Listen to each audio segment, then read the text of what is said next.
you will be hugging yourself and kissing yourself. It's not the military, remember? And then you send them money on that Monday or Tuesday. In their mind, they're thinking, whoa, you said Friday, but you paid me back early. Its origin is Italian, so I'm going to assume that's how you pronounce it. Mwah, beautiful, I love it. Like, you're off schedule. You have no time boxes. You have no, pomodoros taking over. You're actually just like a little bird for beautiful, brilliant ideas. Don't get lost. Tip number 8. I think this is very important. Always leave.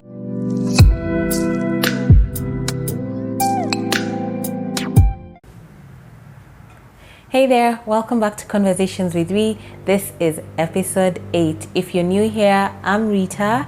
Thanks for stopping by. This is a part 2 and a continuation of episode 7, where we were discussing the 12 tips on organization and productivity habits. We laid the groundwork in episode 7, the previous video.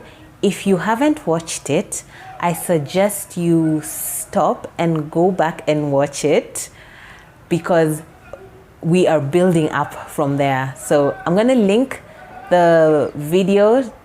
I'm going to put the link to the video up here so you can check it out.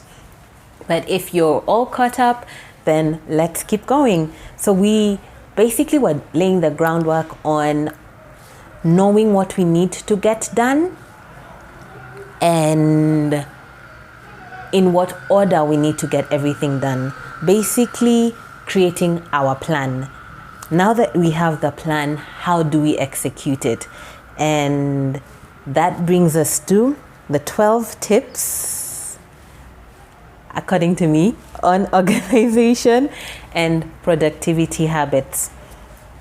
Tip number 1 is don't multitask. You are going to need to learn how to focus on one task at a time, so that you can get more quality work done. You need to train yourself to work in a flow state versus a distracted state. You need to be able to give your full attention to each task as you do it. I'm just going to switch to my laptop right now and read from some notes, rather interesting discoveries. So the more you focus on one task at a time, the more you actually do, and the quality of your work gets better, versus trying to multitask. When you're multitasking, you are simply switching from task to task, but sadly what you are doing is you're training your brain to be in a state of distraction all the time. The more you multitask, the more you're distracted, the less you accomplish, and also the quality of what you could accomplish dips. Yes, you're probably doing 2 or more things at once, but your brain is less effective and less efficient. I thought about it this way. I thought about it I likened it to horsepower. So I'm just going to make up random numbers right now, but it's just to demonstrate what I'm thinking. Assuming your brain operates at a capacity of 10 horsepower, that's like the fullest. So when you are focused on one task, it begins to go up from 1 horsepower all the way to 10. So at your highest flow state, you are giving all of your attention and all your horsepower energy to that task. But if you decide to focus on more than one thing, so yes, you're creating the concept for, a new campaign that you're doing, but you're also responding to a friend who's chatting you on something they're going through. You are checking emails from clients as they come in. You are also taking little breaks to just check what's happening on WhatsApp, on, checking statuses, checking Instagram stories, just something random like that. And whatever else. So basically those are a couple of activities you're doing at the same time. So you keep switching from one to the the response comes in, oh yeah, so what do you think I should do with this? And you respond to that. Then you go back, okay, so the campaign idea, you're looking through your notes, you're trying to create the next wordings or whatever it is you're focusing on. And then you're also snooping and you're like, oh, so-and-so was here for the weekend. Like whatever it is, you've spread out your horsepowers to, they can never go higher than a certain point. And it's almost like you do one, then it dips. One, then it dips. One, then it dips. So you're in a state of distraction. I hope that analogy makes sense. It did for me when I thought about it that way. It is much harder to focus on one thing at a time, but it is the much better strategy. And the more you try it, the sharper your brain gets and the more you're able to do in that state. So you can train your brain to begin to focus on one thing at a time. So essentially you want to begin to work at a highly efficient state versus working at low efficiency. So tip number 1, stop multitasking, don't multitask. Tip number 2, eliminate distractions. You need to help yourself to focus. You need to help yourself to not multitask. So how do you do that? You eliminate the distractions. Distractions are different for everyone. And hopefully in the next video, we can talk a bit more about taking a productivity audit to know exactly where your time goes and to begin to figure out what to do now that you know that. But essentially, electronic distractions and communication is most common to most of us. Is common to most of us rather.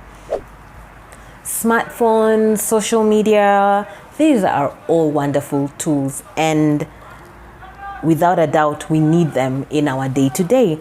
However, they also are major distractions to getting not just your work done, but getting your work done in a flow state. Getting your work done when you're not multitasking.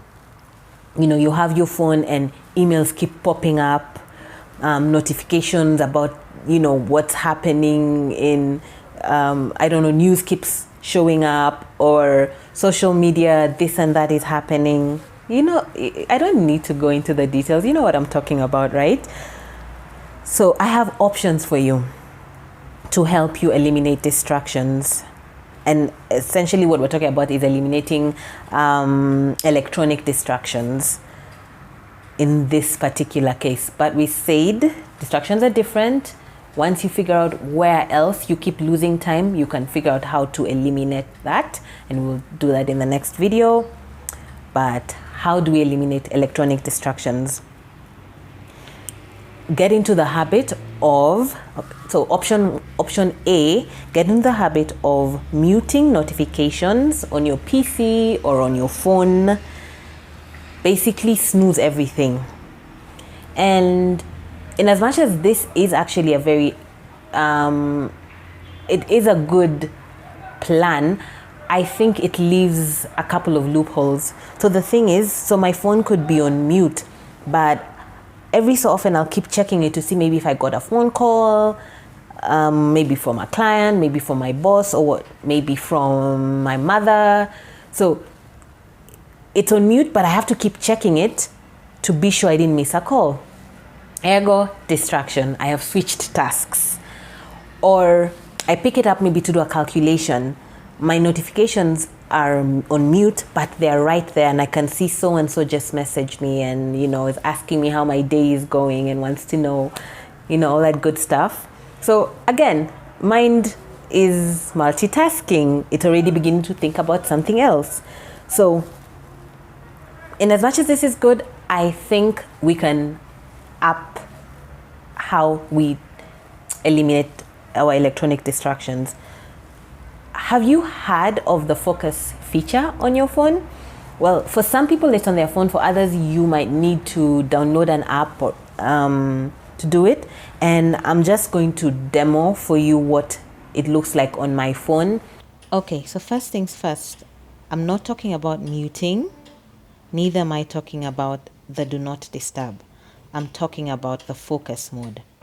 Yes, so where do we access that? We go to our settings, and it is in under your digital well-being. So in my case, I'm scrolling down to digital well-being and parental controls, and there's a couple of other features here that you can check out. I usually use the dashboard to just see how much time I'm online, and there's a bedtime mode, there's all this, but this is where we're interested in, the focus mode. So basically what it does is it allows you to select apps that you think are distractions. So in my case, these are not selected. However, I got 138 apps plus YouTube, WhatsApp, Twitter, TikTok, Telegram, Snapchat, Skype, and all these others have been selected. So as soon as you've made your selection, turn it on, and now all these apps have been grayed. And what it does is, one, it takes away all the notifications, so I no longer have those notifications going on. But two, it deactivates those apps. So for instance, I can't access WhatsApp now, I can't access Skype, Telegram is MIA, LinkedIn, Facebook, and on. Yeah, I can't access YouTube. But the other cool thing I like about it is, in case you need to take a break and use a certain app, say I need to check an email and maybe it's urgent and I need to go in, I can get Gmail out of jail, and it goes, wait, where did it go? Did I pass it? Wait just a minute. But basically Gmail is now active, right? I can now access that app. But as soon as I need to send it back, I should be able to find it. I've never noticed it go this low. What just happened? Oh, there it is, but that was too low. I've never seen that happen. And Gmail is back up, right? So apps are in prison for now. And in case you need to take a break, you can select that, and you have maybe you can select from either 5 minutes, 15 minutes, or 30 minutes, and then you're done, you can turn it off. But the beautiful thing is, it has no time limit. You can use it for hours, even for days. And sometimes I do that when I don't want to turn off my Wi-Fi or my data, but I want to take a break from social media. I turn on my focus mode, and I don't check those apps for as long as I'm in that mode. So it's pretty interesting. Option C, I'd highly recommend this, especially if your phone isn't your work phone, if you don't receive client calls, client communications, and all those things from there, or if it's not the only way people can reach you, if they urgently need to reach you. If it's possible, I'd suggest you put your phone in another room. Put it on mute and in another room, or put it on mute and put it in your bag and forget about it. Out of sight, out of mind. Stay in your focused mode. And I'm going to explain the part where you must be thinking, okay, but I might need to respond to messages. Someone might be checking in. Relax, we're getting there. Tip 3.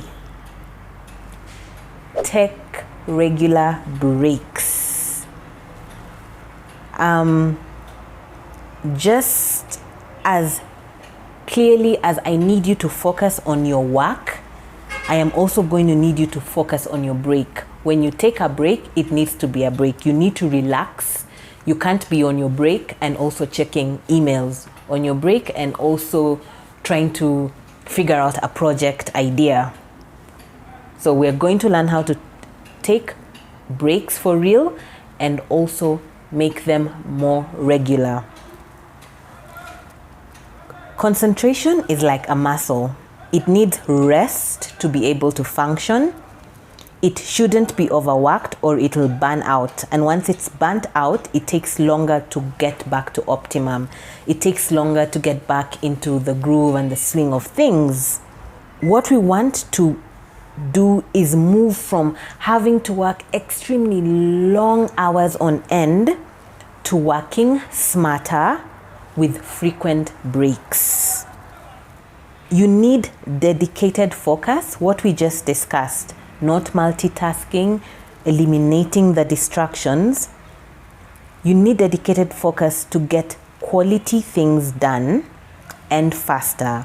But to make good progress, rests and breaks are needed to refresh your attention span. So your clarity is better. You're seeing things clearly. You're able to spot mistakes, errors, and the like. So there are a variety of ways you can figure out how to take breaks, but I'm going to give you the options I have done my research on and apparently really work. You can use these two use about the same technique. So choice is yours. Probably try both and figure yourself out. You can use the 52-17 rule, or you can use the Pomodoro technique. Apparently, its origin is Italian, so I'm going to assume that's how you pronounce it. So what's the 52-17 rule? Basically, work for 52 minutes and then take 17 minutes. Take a 17-minute break. The Pomodoro technique says work for 25 minutes. Each work session is called a Pomodoro. So work for 25 minutes and then take a 5-minute break. And keep doing that. And after 4 Pomodoros, so 25 break, 25 break, after 4 Pomodoros, take a 20 to 30-minute break. Realize we're not talking about the extended breaks, the lunch hours, the 2-hour, 1-hour lunch hours, or your time after work. We're just specifically talking about the time you have set to do a task. You said, I need to get ABCD done in the next 3 hours. So we're talking about that time capsule. Yeah? So in that time, work, break, and I'd like you to do your homework on the 52-17 rule. Give it a shot. Or give the Pomodoro technique, which I guess is quite popular rather. So you do 25, 5, 25, 5, and see what happens to your attention span. See how better you can focus. Yeah, essentially, you are learning to give yourself the freedom to momentarily stop, to procrastinate. I remember the first time I took my 17 minutes, I felt like I was being idle. Like I had work to do and I've stopped. Why am I just being idle? But the thing is, it's constructive idle time, and you need it because your brain needs to, you're not trying to burn out your brain and you're trying to work effectively. All right, so off to tip number 4, which is connected to tip number 3, is learn how to take effective breaks. Yeah, remember in this work capsule, your breaks are timed. They're not random. You're either taking 5-minute breaks, or you're taking 17-minute breaks, or you're taking 20 to 30-minute breaks, depending on what you have picked. So remember focus mode, at least on my phone, it has the 5, 15, 30. So you can use those when you're on a 5-minute break. You could use that to respond to personal messages that came in during your time out. So you take a break to do something that is not work related. Remember, you are not working when you take a break. When you take a break, you take a break. You've got 5 minutes to stop, or 17 minutes to stop, or 30 minutes to stop work and relax. So how do you relax?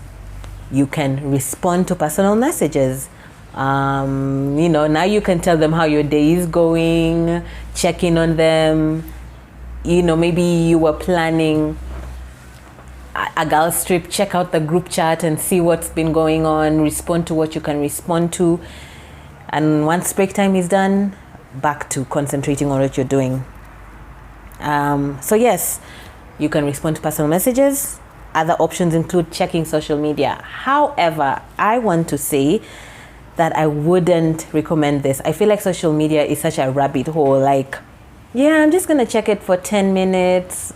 Will you really? Or it'll be so you won't get to do what you need to do. The fact that you're working and giving work your full attention, you have time to be idle later and actually just scroll social media to your fill. And remember, I know there's social media for work. We're not discussing that yet. We're going to discuss social media for work in one of my tips. So you could check social media, but you really have to be disciplined.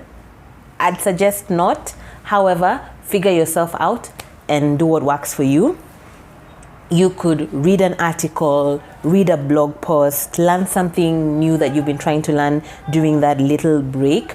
So it's a stimulating break, but it's not related to your work. So it's actually rest. You could play a game on your phone, knock out that level you had on pause or you stopped at, I will say though that if you've been working on your computer all this time, I'd like to suggest that you take a break from the screen. So don't get on your phone, so maybe that's not the time to read the blog post. Maybe that would be another time. However, if the work activity you've been doing is maybe packing client orders, you've been putting things together, then yes, a digital break could be fine. Playing a game, reading that article, etc. You get where I'm going with this? What examples of breaks can you take that are not on your screen? You could read a couple of pages of the book you're reading.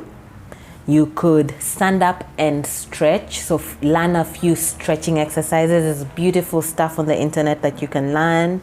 You can take a short walk. Walks are amazing. Taking walks in between work breaks is beautiful. I love it. You could talk to a colleague, talk to a friend, but do not talk about work. Talk about a new recipe you're trying or the plans you have for the coming weekend. Do something random. You could do breathing exercises and meditate. You could journal. You could, go into thoughts, just letting thoughts flow. You could do a crossword. You could read the newspaper. You could fix yourself or eat a snack, and hopefully not junk food. My reasoning here is you're doing so much concentration and so much with your brain. You need to be nourishing it with the right nutrients. So hopefully this is not when you indulge in junk food, but I'm not judging. So that's essentially tip 4. Learn how to take effective breaks. And take your breaks for real. Take your break. Take your break. Tip number 5, utilize time blocking and color coding. Basically, learn how to schedule your workday. And I'm going to insert an image for you to have a look at what it could look like. But basically, learn how to schedule all your work for the day. So this is where I answer your question. If you have emails to respond to, block out time for checking emails or block out time for responding to social media inquiries. So go to your social media pages and check out what clients are saying, put that together. Block out time for working on big projects and block out time for meetings, block out time for coffee breaks, lunch breaks. Basically, you allocate time for everything. So there is a scheduled time for everything. Ideally, you can have minute by minute schedule for your day. And again, maybe this is something we'll get into in the next video. You can even go to the point where you know what's happening after work. I have a FaceTime date with my girlfriend out of town, catching up, and it's gonna be from this and this. I'll be cooking and FaceTiming. I'll watch a movie. I don't know, whatever it is, you just basically have a time for everything. Tip 6. You need to learn how to record your ideas real time. What am I talking about? So having this time blocking concept beginning to work in your life means that every session of your day is like a meeting, with a do not disturb sign up. You're also learning how to be present in each meeting, present in each moment, give your full attention to everything, which is great. Consciously, you're in a flow state. However, your subconscious is also in a flow state. Something you were looking at 2 days ago has been processing. I do not know how it works. It's so amazing. The mind is so amazing. Has been processing, and now an idea for it comes. Maybe there's this project you're working on as well, and it just clicks. Maybe I need to do this. Or you're planning a birthday, and the theme and the visuals for it all come together in your mind suddenly.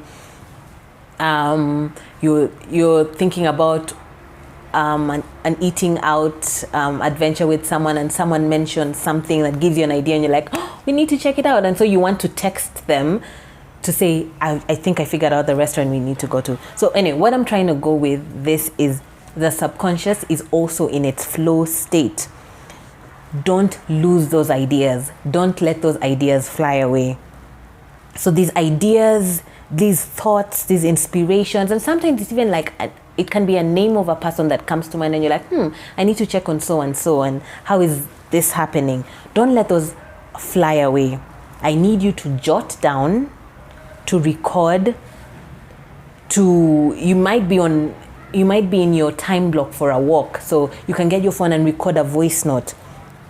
As they come, record them. So have moments. It's like you're having momentary interruptions to record ideas as they come. But that is not the time for them.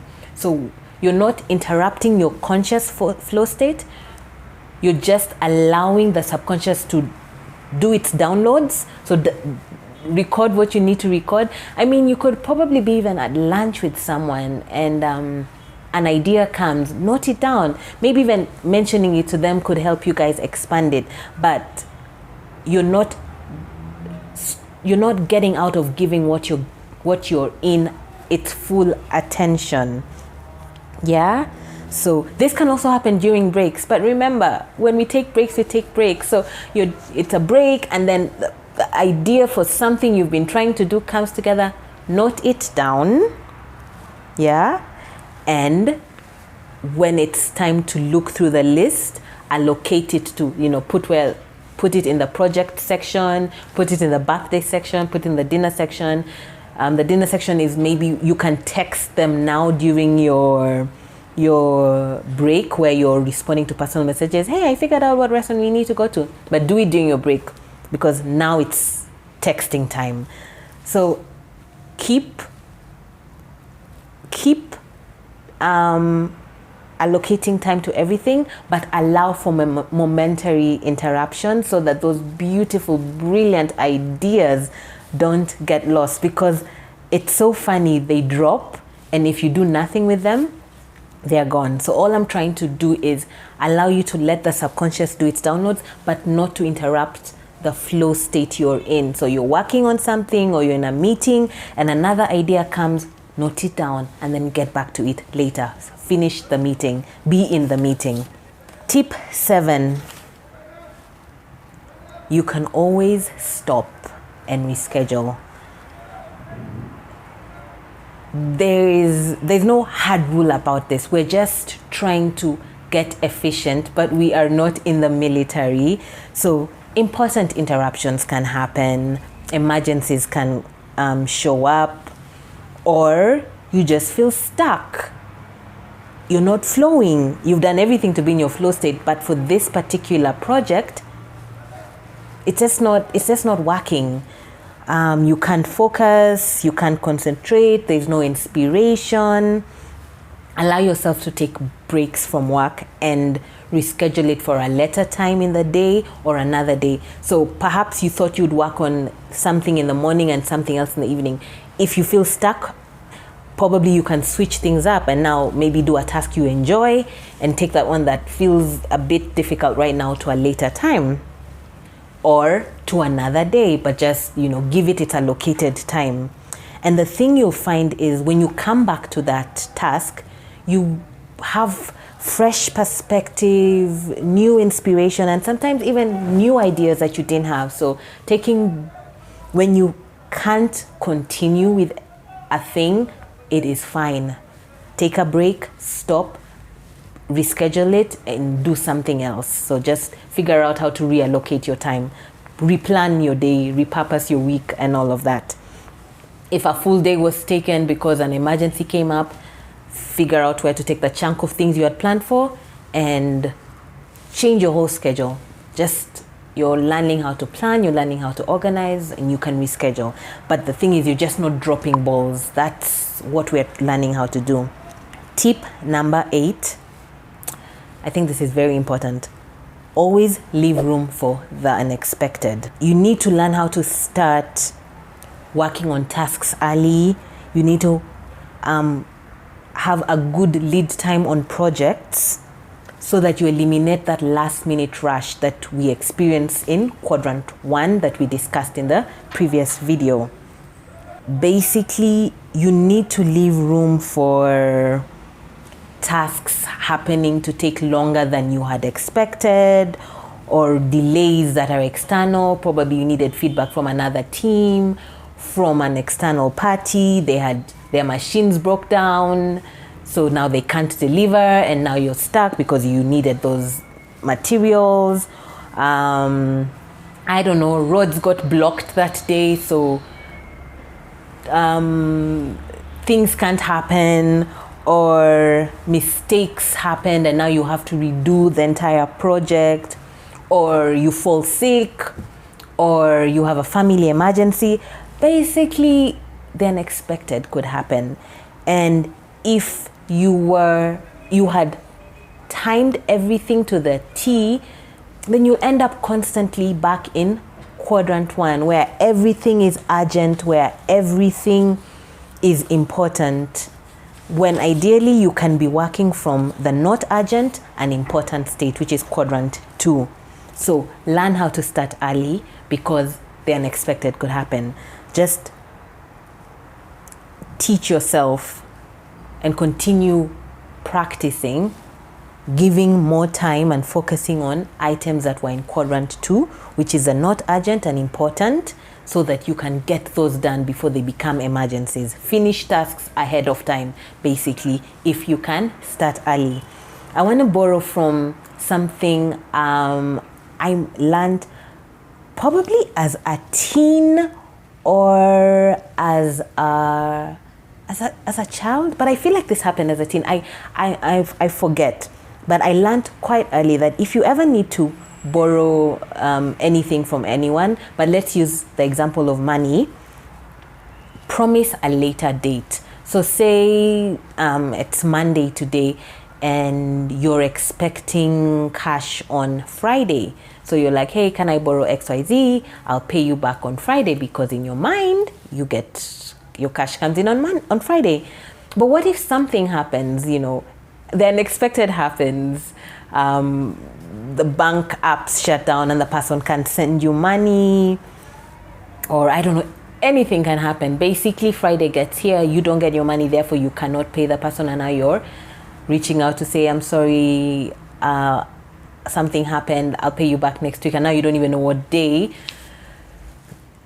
The idea here was just about being credible with your word. Like, people, you can learn how to have such a credible word. When you say something will happen, it will happen.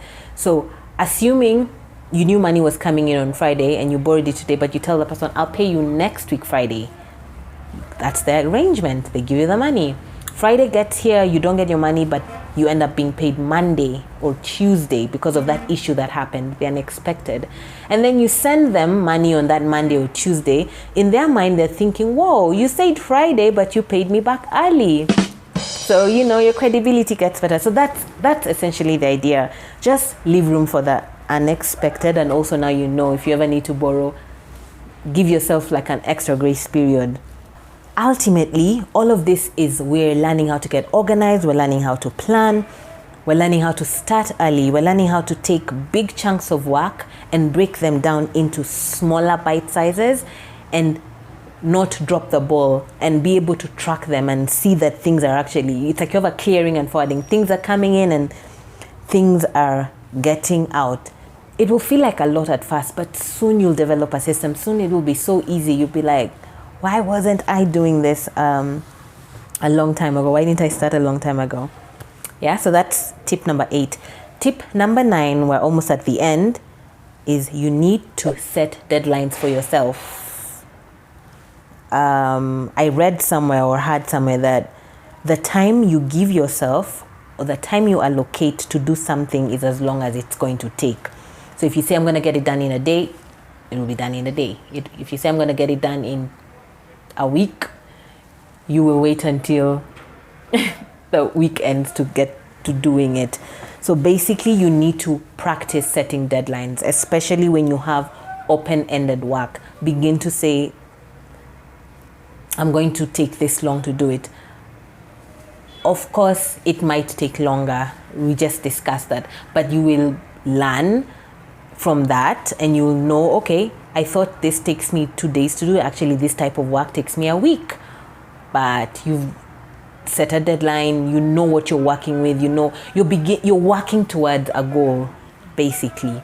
So it gives you quote unquote pressure. You put pressure on yourself to actually get the work done. It could be something as simple as maybe fixing something around the house. If you say I'll do it next week, and yet you could have done it now. I'm just being general right now, but what I'm trying to say is think about the time you need to allocate for it, and you'll be able to stick to that. And closely related to that is tip number 10, which is learning how to strike a balance. I'm calling this, you have to learn how to play good cop and bad cop on yourself. Basically, you are going to have to be the parent and the child at the same time to yourself. You're going to have to be the teacher and the student. You're going to have to be the boss and the direct report to yourself. You're going to have to be the coach and the player. In areas where you need to evaluate and grade yourself and see what's happening, the both of you sit down and have very honest conversations with yourself. Sit and know exactly where you're at with such a true ownership and a true accountability of what's really going on. So we said we wanted to do this by this and it didn't happen. Was it because I was tired or was it because I was lazy? Discuss it, evaluate yourself, and know how to move forward. Discuss it honestly. I'm not getting better at this thing. Is it because I'm not applying myself enough, or honestly I applied myself and clearly maybe I just need to get help? I was supposed to do this, to present this thing, but I didn't. Was it because I was afraid and so I chickened out, or was it because I genuinely was not yet ready and I needed to put more preparation and therefore I couldn't submit it? Things like that. So what I'm trying to say is you have to learn how to not namby-pamby yourself, but also don't bully yourself. Don't turn into a bully. Don't be mean. You have to learn how to train yourself, but also don't punish yourself. You have to learn how to show yourself tough love, but you also have to learn how to pamper yourself. You have to learn how to be tough on yourself, but you have to always be kind to yourself. So basically, let both sides talk and let them all be honest and real. And so you can begin to make true evaluations of yourself for the progress you're making, because ultimately we're trying to get more organized, we're trying to get more productive. So there has to be some type of evaluation of ourselves that we're doing, right? So our second last tip, which is tip 11, is learn to reward yourself. And rewards can take different forms.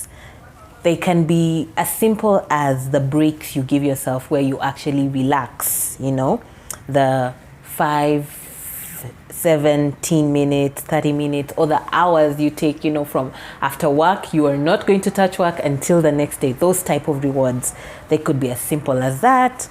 They could be things like, okay, I think I earned time to binge watch ABCD, and you go ham.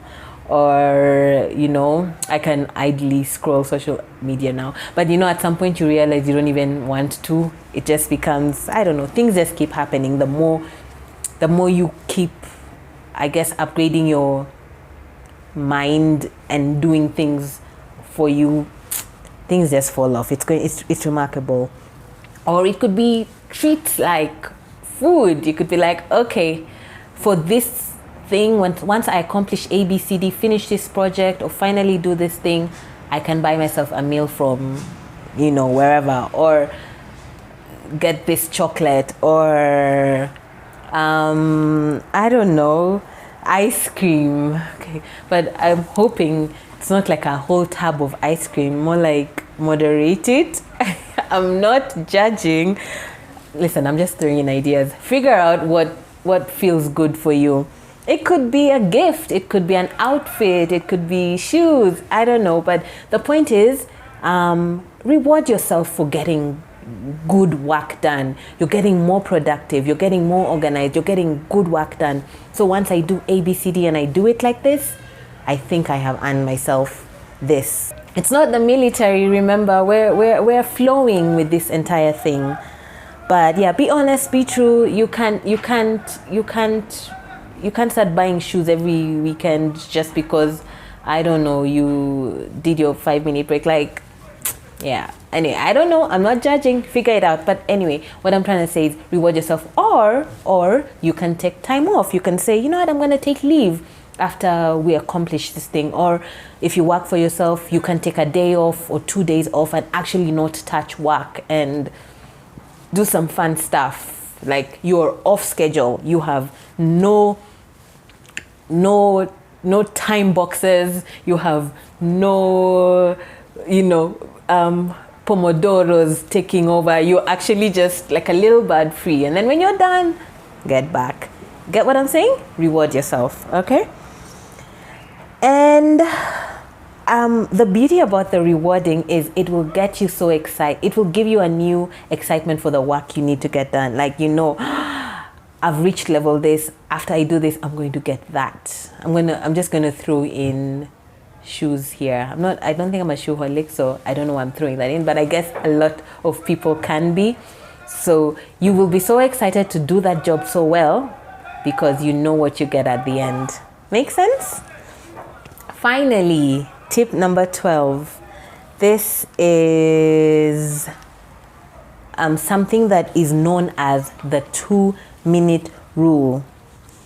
And basically what it says is the best way to get anything done is by starting. So basically we're just saying start. Just begin.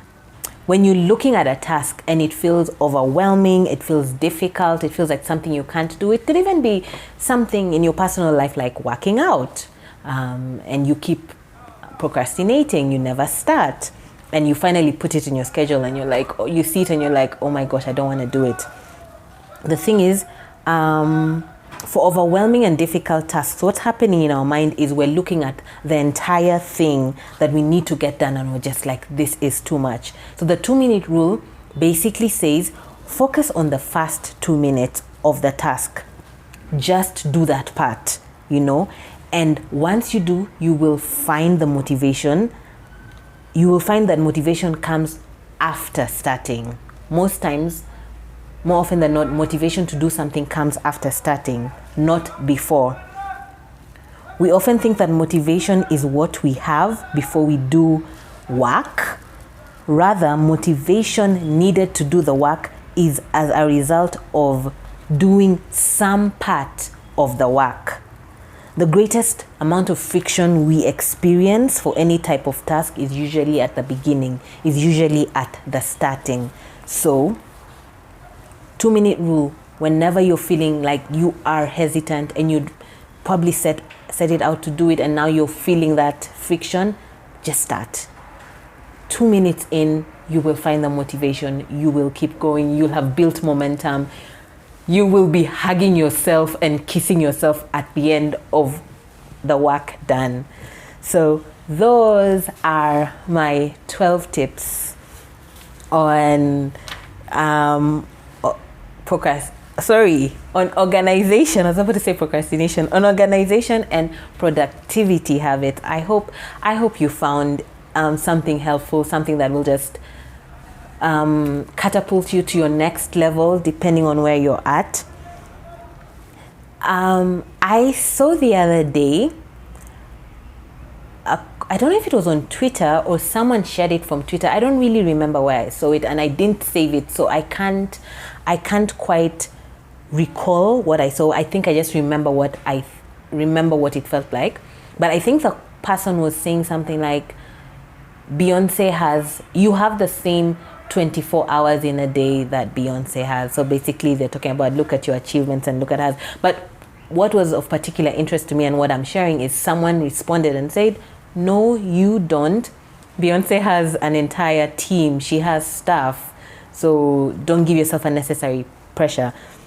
But where I want to go with this is, with everything said, you need to honor where you're at. Yeah, it may not be the ideal situation right now. You're like, Rita, a couple of things in my life are not yet in order. I don't know if I'm able to do this. You honor where you are at and work with what you have. Make that perfect. Make whatever situation you're in organized. Make whatever situation you're in more productive. Make whatever situation you're in efficient. And what you realize is your efficiency and your more productivity will grow you into your next level. So it's rather than waiting until you get to a certain point, start with where you're at. Start with whatever work tools you have, whatever workspace you have, whatever team or lack of team you have. Work with whatever you have to get you to the next level. Just work on these little things that you need to do to improve. And what will happen is you will expand and find yourself at the level you thought you were waiting to get at before you can do certain things. And the dream and the ideal situation you had in mind will also grow. And so you keep on expanding and keep on expanding into the more and more ideal situation you hope to be at. So you may be a one-man team, you may be wife, chef, secretary at work, also business owner, social media manager, everything at this point. Like, I can't delegate. Just keep working with what you have. And like I said, maybe you start looking at quadrant 3 so much and realize, you know what, I actually need to hire for this. Or I can present a case to my boss and say, I need help here and I need support and this type of thing. Doing the work will get you to know what else can be done. So just honor where you're at right now and do it. And finally, I saw a quote earlier at some point, I know it was on my Instagram stories, that read, "You are not a machine. You are more like a garden. You need different things on different days. A little sun today, a little less water tomorrow. You have fallow and fruitful seasons. It is not a design flaw. It's a wiser than perpetual sameness." So what does your garden need today? And what I'm taking with that is, it's well and good all these tips and tricks that Rita is sharing or someone else is, and you read them from here and there. But ultimately, you need to look within and figure out what works for you. Customize this for yourself, because ultimately you are being led, you are being guided. Let God do whatever He's trying to do with you in different seasons. Some seasons are going to be quiet, some seasons are going to be busier than others, some seasons require that you stop doing everything, some seasons require that you learn how to juggle more. Where I'm going with this is ultimately let the Holy Spirit guide you on how to be the most efficient and the most productive and the most organized version of yourself, because there's a plan there that is so unique to you, is so unique to your story, that we can't simply copy paste each other's formulas. There is no such thing. We're all just organically becoming who we are meant to be, right? So yes, you're not a machine. You're more like a garden. So that brings us to the end of this part 2. Thank you for journeying with me on both videos. Once again, I look forward to questions, feedback, insights, maybe even just opinions that you have to share. So please share those with me. Also, the coming video, I think I've mentioned bits and pieces, but ideally, hopefully we'll be looking at reviews, assessments, tracking, audits, baselines. We're going to be discussing measuring our progress. How do you actually know you're making progress? Remember that honest conversation we were saying we need to keep having with ourselves? Yeah, you know what they say, you can't track what you don't measure. And this is just basically, are we making progress? I could start the entire video now if I keep talking, so let me stop on that. But basically say yes, that's what we're going to look at. We're also going to hopefully look at the whole pen and paper versus automating processes, digital task managers and the like. How do we probably find an efficient, not overwhelming hybrid system to work with? We'll talk about that. And yeah, I hope you begin the assignments that you were in the previous video, which is episode 7. And what I'll do when we meet next month is I'll share my own worksheet. I'll share what September looked like in the overview, how I got to break it down, and how I am tackling the different tasks. So basically, I hope you will have your own worksheet that you're looking at. But I also have something special that I will share in that video. I'll include downloadable PDFs that you can use as your own worksheet. So I'll put a couple of interesting things that we've talked about that can help you spur your own actions, and we can look at that in a month at the next conversation with Ree. So thank you so much for staying to the end. I know these have been very long videos, but I hope that you found them helpful, and I look forward to seeing you in the next video. Bye bye.